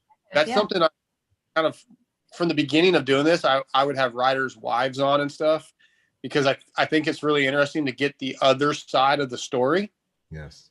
And as a matter of fact, I just reached out Friday to Nastasia Ferrandis, Ashley Hampshire. Trying to think who I sent a message to. 3 or 4 of the wives. I'm going to write an article for Racer X on the wives. Nice. That's a great idea. I love Ferrandis' wife. Oh, I have such a crush on her. Oh my God. Dude, super bad. I got stuck in the elevator with her for like 2 minutes. It wasn't long at all, but like she was so sweet. She smelled like heaven. And dude, like that French accent, dude. Like I was like, dude, where's your husband? I'll fight him right now, dude. Let's go. Right. Oh, Dylan. Yeah, and I'm a Ferrandis fan, and I love Ferrandis, dude. I was like, I'm a Ferrandis fanboy, and I was like, all right, dude, it's me and you. Let's go. Yeah, I am too. Go ahead, Ashley. No, I was just saying that's actually really great, because Dave and I've always talked about how we love the 360 perspective is kind of like what it kind of came to what it is of men and women, because for sure. Then you have both sides of each story, like you're saying. And so, follow up what you're saying. Yeah, I always like to ask, like, okay, we're all macho men, we're tough, we're motocrossers. Mm-hmm. Give me the real scoop. When they're hurt, how do they act? Men are big babies when they're sick or hurt. Yeah. So yeah. Bravo. The other thing I do, if you go back in the Moto X Pod Show Instagram, I was doing these things called the Better Half, which is actually what I'm going to call the article. And it's the riders and their wife together. I've done a bunch of them, like Paige and Christian. Mm-hmm. And I do basically like a newlywed game where I send them questions. Like I'll send Paige a question like, what would Christian say is your best quality? And then I tell her, don't tell Christian the question. I send him different questions.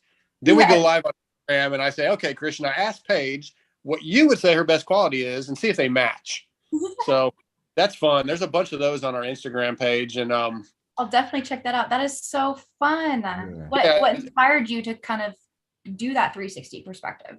Honestly, I'm always like literally 24 hours a day going, what can I do that's different? What can I do that's different? And I think I saw an episode of the Newlywed Game somewhere on an old game show or whatever. And I was like, ooh, that's a good idea. Yeah. And that's kind of how I come up. Just I'm constantly, when I'm driving, I'm like, what can I do different? What can I do?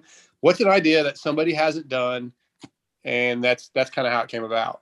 It's so funny that you actually do that, because even with my boyfriend, like those random things of like your favorite thing or your family you dislike, I always think, okay, if we're on a game show, we got to know this about each other. Yeah, like, yeah. It's crazy that you brought that up, because I've literally thought about that in certain questions I've asked him. And like, that is so cool. Like, if you ever want to do a video on that, I would love to be a part and help out in any way. Because I think that like get him on video answering the question or something, I can edit together for you. Yeah. Like, anything. That's so brilliant. I love that. Yeah. And I listen to a lot of other podcasts, and maybe there'll be a segment that somebody else will do and I'll just steal it. So, I mean, that's like on my show, I came up with our sponsor. Actually, on my shirt, I had the Blood Lubricants Cross-Rutted is what we call it. But it's just, it could be a non-moto related question. We'll do that segment every so often. And like, it'd be like, trying to think of like straws. What are your thoughts on straws? Like, I think straws are stupid or whatever, it's just some weird, I'll be driving down the road and, you'll have this thought of something. I'm like, oh, I'll put that in my notes and I'll go, all right, let's talk about this on the Cross-Rutted segment. Yeah. There'd be customer service. I've been dealing with my internet service for the last 3 days, waiting on them to show up today. They were supposed to show up yesterday. So customer service is on my mind right now. That could be a topic on the Cross-Rutted segment. Okay. I'm just always trying to think of something to do a little different. Yeah. That's It doesn't have to be motocross related, but it might be with the motocross racer. Like I have a personality question I've been asking on almost every interview now. Uh-huh. So I ask you guys, Dave and Ashley, when you put your roll of toilet paper on the roll, on the little dispenser thing, which way does the toilet paper hang? Off the front or off the back against the wall? Off the front. Over. Always over, dude. Always front over. Yep. Front. Yeah. I love that question, my girlfriend it doesn't matter to her. And like, dude, we've literally gotten to like, listen, it goes over, it doesn't go under. If we will split up. Yeah. Like, yes. Yeah. So that's weird. That's weird stuff that just comes to my mind at times. I'm like, ooh, I'm going to jot that down. Yeah. Why not? You know, I've done entire videos at a Supercross race where I'm, on Saturday when I'm getting interviews and I won't ask any riding questions. I'll be like, all right, Rocky or Rambo, Nightmare on Elm Street or Friday the 13th or whatever. Just like, it doesn't have to be motocross stuff all the time with these guys. Everybody ask the guys the same questions. Yeah. Let's do something different.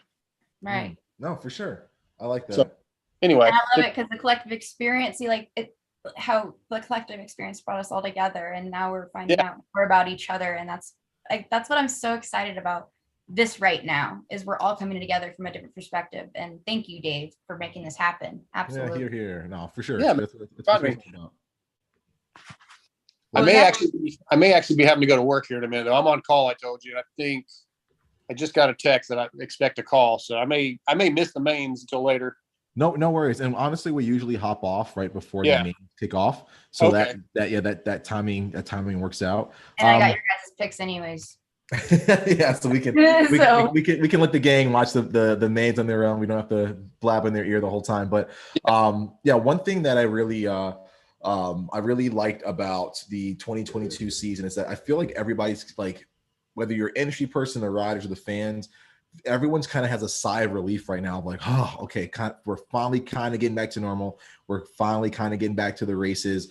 We're getting back to the sense of normalcy when it comes to the whole moto deal. So like, I think everyone's invigorated right now, and everyone's like revamped and rejuvenated in the sport. And that's why you're seeing like possibly seeing like Tomac, Anderson, like making the change to the new manufacturers. Everything's a bit more open now. We're kind of getting that breath of like, oh, okay, it's finally over. Now we can get back to some sense of normalcy. Same with, any number of guys in the 250 class. So are you guys feeling the same way? Like, do you get that same sense of that sigh of relief from everyone? Go ahead, Ash. Gentlemen, I would say, especially with the pandemic kind of like settling, it's giving them a chance to kind of be more their authentic self, and maybe they even got to know more of themselves during the pandemic, so they're able to express it more. So, yeah. What about you, Jamie? Yeah, I think it's definitely gotten more back to normal, and that's a sigh of relief for most people. And I think during that year and a half where things were just insane, and they still are to some degree, that people realized like how lucky we are to have the freedom to go out and go to a race or go to a movie or go out to eat even. And it's so much more enjoyable now. The stuff that a lot of these riders took for granted, signing autographs in the middle of race day, talking to the media, now they're like, shit, I'm just glad to be here. So yeah, I think there's a huge sigh of relief from everybody, industry-wise, media-wise, fan-wise, not even just in our sport, just as a world, as a country or world, there's a sigh of relief that things are a little bit back to normal. Most definitely. And it just makes me rejuvenated as a moto fan. This can kind of be a monotonous thing, because I'd call it a job at this point for you, Dark Side. It almost feels like a job for me sometimes, but that little breaks like this and little perspective changes really makes it feel like, oh, okay, I'm enjoying this again. The long flights, the hotels, the staying up late, editing, blah, blah, blah. It's all, it's all worth it. I will tell you, I was talking to Crash before you got on here. I do like this new venue, but man, when we go to these speedways, from a logistical standpoint, it becomes a nightmare for me, man.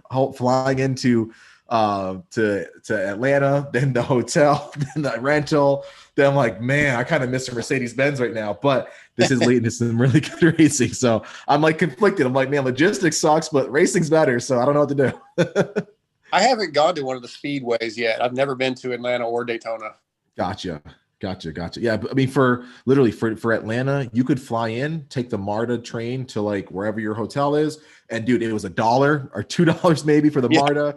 You don't need a rental, you don't need Uber, it's all there. But for this one, man, I mean, you're paying, and there aren't many hotels that are around the speedway, except for like some crappy Motel 6s if you want to bring some critters home with you.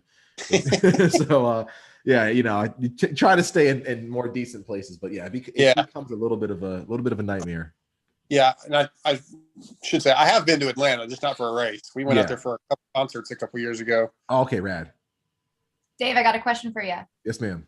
Do you think there's been any big changes in Supercross since the last essential Supercross race series we've done?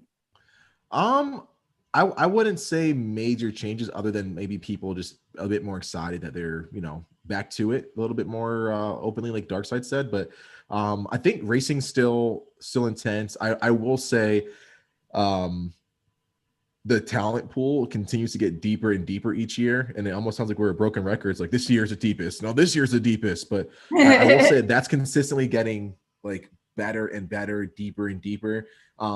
And I think one thing that's I will say has changed, and Jamie, you might not agree with me, is Jet Lawrence being the generational talent that Dino calls him. He rides very almost in a cerebral way, and I mean very mature. So when he races, he doesn't race like an 18-year-old kid. He races like an 8-year-old kid in terms of his talent and his raw speed, but he kind of knows when to strike, when to go a little bit faster, when to go a little slower, when to make a pass on the inside. And he's got phenomenal bike control, which comes from foresight. So I do see the fact that Jet rides like this, that's going to influence the next generation of kids that are coming up to be more of a Tomac-esque rider, fast and methodical over and I hate to make this comparison because I love the guy to death, JS7, who was just all throttle, all out, all the time. And I'm the world's biggest James Stewart fan, bigger than Raining Yellow. And I hate saying that like that, but no, seriously, like I think the fact that Jet's riding like this in Supercross for an 18-year-old kid, it's going to inspire the other 18-year-olds to come up and be that much more lethal, that much more methodical, and we're going to see some truer talent realize their potential a little bit sooner. Yeah, I don't disagree with you. I'm kind of teeter-tottering on the fence as far as Jet's maturity. I see moments where he has matured just in the last couple of years, and then I see moments where he does dumb stuff, and Dallas right before he accidentally took out Faulkner, like the way he went through those whoops, he was a little too anxious, and like he just pinned it, James Stewart style, and then went through around the outside of that corner and clipped that tough block because he was not being patient, in my opinion, in that moment. Gotcha. But he's better than he was, and I think seeing that maturity in the last year, the growth, that, yeah, he is going to be a guy that I think is going to be around a long time and become a guy like Eli Tomac, much smarter, much more methodical, even than he already is. So, yeah, I'm sort of 50-50 with what you said.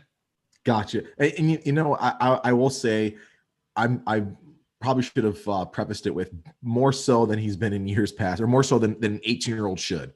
So yes, yeah. For like we talked about earlier, right? Faulkner struggled to find that maturity where, okay, I'm going to back it down and not do something stupid in this moment. Yeah. And Austin's obviously older and been around a lot longer than Jet, and hasn't really shown that he's figured that out yet. And Jet is figuring it out. Yes, definitely. And that brings up another good question is, if we had a healthy Faulkner, do you think that he would have kept Jet more honest? And do you think Jet would still be the red plate holder right now? Okay. Me or Ash? Both. We'll start with Ash. No.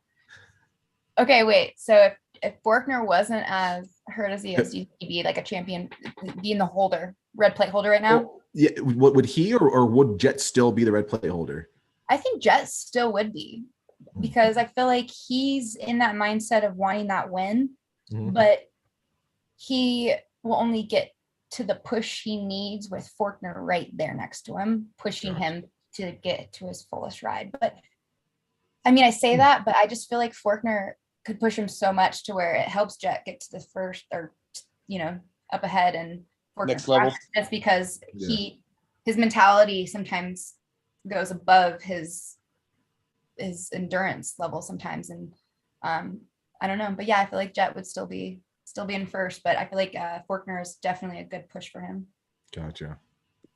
Yeah, I'm undecided on that too, and that's waffle, but I feel like, I'm trying to think how I want to word this.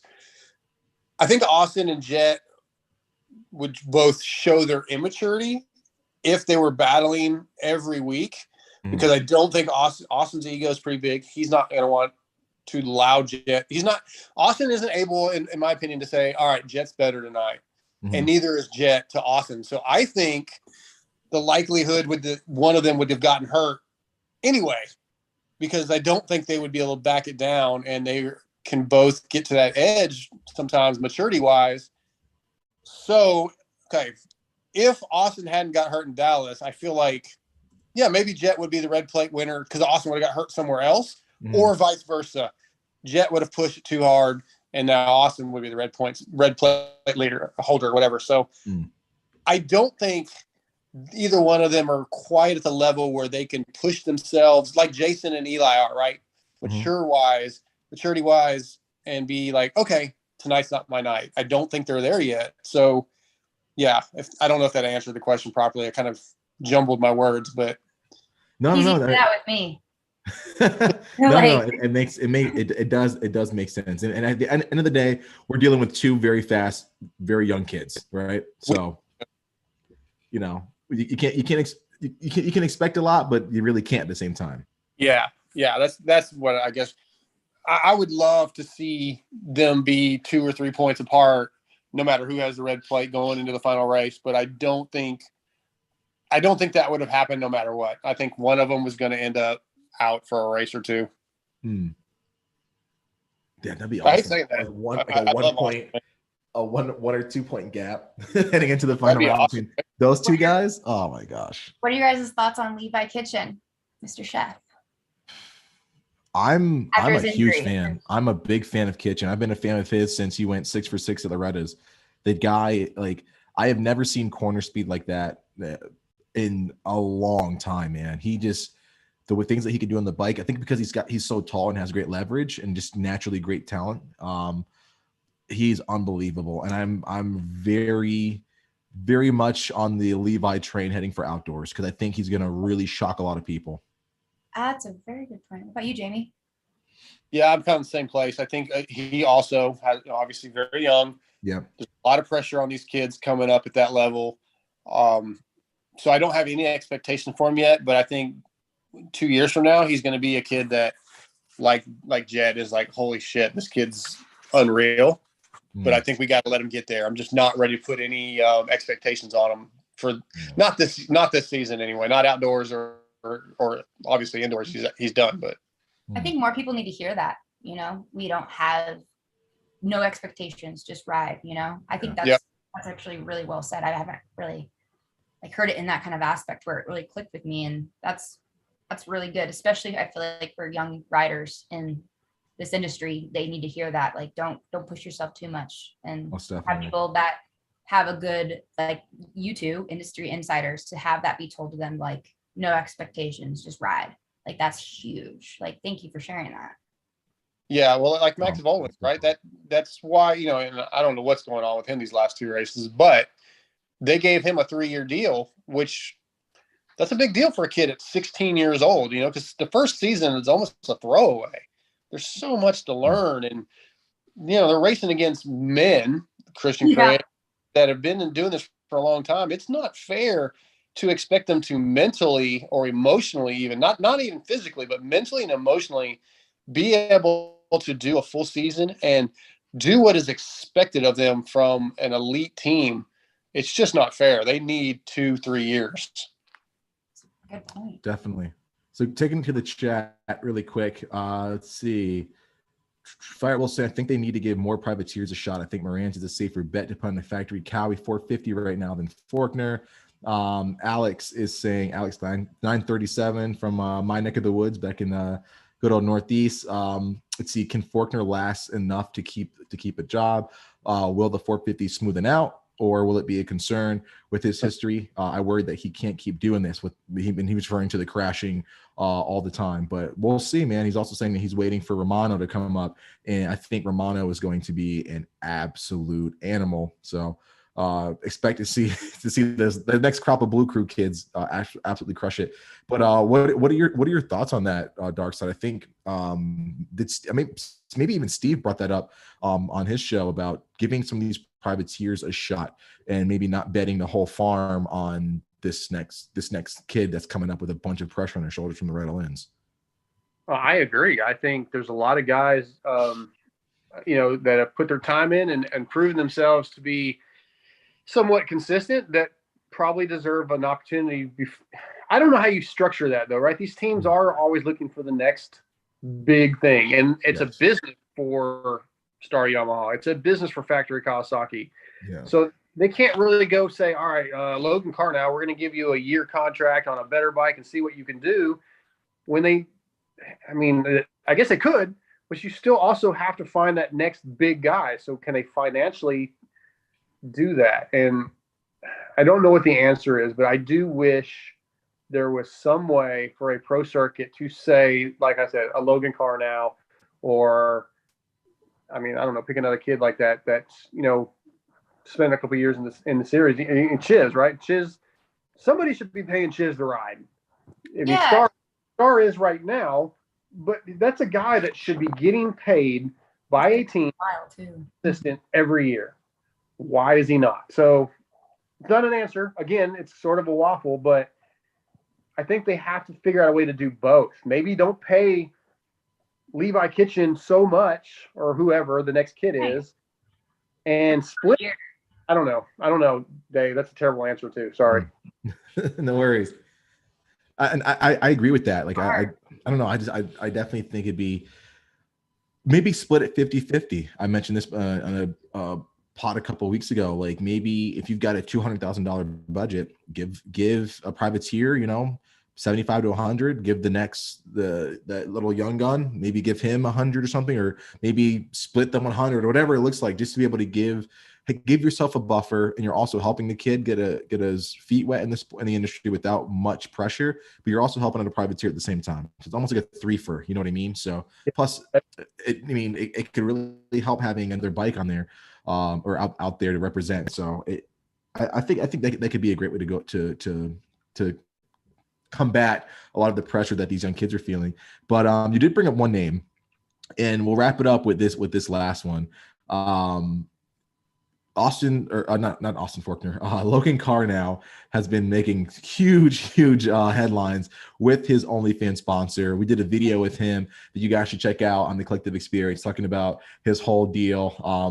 Check out his bike, the sponsors, and how it all came to be. It was pretty hilarious. But yeah, he's got some OnlyFans sponsors, and most people are loving it, right? Because it's it's a very guy heavy sport. What are your thoughts on outside sponsors like an OnlyFans lady, or like a group of OnlyFans creators? What are your thoughts on having that be the representation of a privateer's program? Ash. Respect, gentlemen. Honestly, I think it's creative. I think it gets a little bit tricky when it has younger people involved, because it's like, Dad, Mom, what is OnlyFans? And it's like for the parent and mom to have to explain OnlyFans. But I feel like if the company goes about it the right way, you can bend the truth a bit to where everyone's got to make it some way or another. And to get creative about it and using the resources around you, I feel like is smart. It's just about where you want to be in the future for, I think, if you want a factory ride or not. Maybe that might have, I'm not sure, because you guys would know more on this end, but I think creativity to have your dreams achieved, as long as it's legal, is a good, beautiful route. Yeah, we'll just take Logan Carnow for an example. All right. I don't think Logan is ever going to get a factory ride. So that doesn't really factor into him. And let's say all of a sudden he started dominating the 250 class. Like, let's say next year, Logan's the fastest kid on 250. He's beating Jet. He's beating Hunter. Factory team doesn't give a crap if OnlyFans sponsors him or YouPorn sponsors him. They don't care. If he's winning, they're going to take him. Yeah. So that's not an issue. As far as the parents, like, I respect that. I have kids. I have a granddaughter now. Mm-hmm. But you could, that's not like, as a business standpoint, this is good to know. You could explain that as, well, it's just a website where you go to support somebody you're a fan of. So no big deal. I'm stoked on him doing this. I actually wrote a privateer profile on Racer X, and I had Hannah, the first OnlyFans chick that sponsored him, on the podcast with Logan a couple of weeks ago. I'm all for it, man.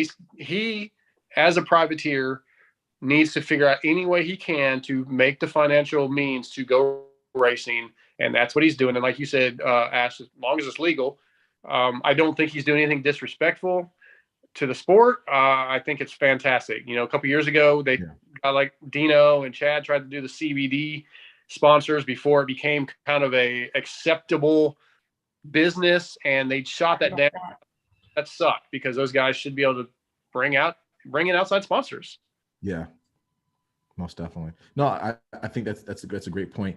And now I will leave you with this. I think anytime you can get outside sponsorship that he said is not illegal, but brings eyes to a more wider demographic, that's going to happen. Especially if the money comes with it. Hell, man, maybe I'll be an OnlyFans girl if I can get some money for it. So I'm all for it. I'm all for it. But thank you guys for tuning in. We'll make sure that we're respectful of these guys' time. We're going to leave you guys with the main event. Check out thecollectivexp.com. Like, share, comment. We've got some cool videos coming out. Check out what Crash is at going on at Official Crashly on Instagram. Check out Moto X Pod Show and the wrap-up show that Mr. Darkside's got going on. Darkside, appreciate you. We'll talk to you soon. Crashly, we'll text you in 5 minutes. Betcha. Sounds good. All right, guys. Enjoy the rest of the race.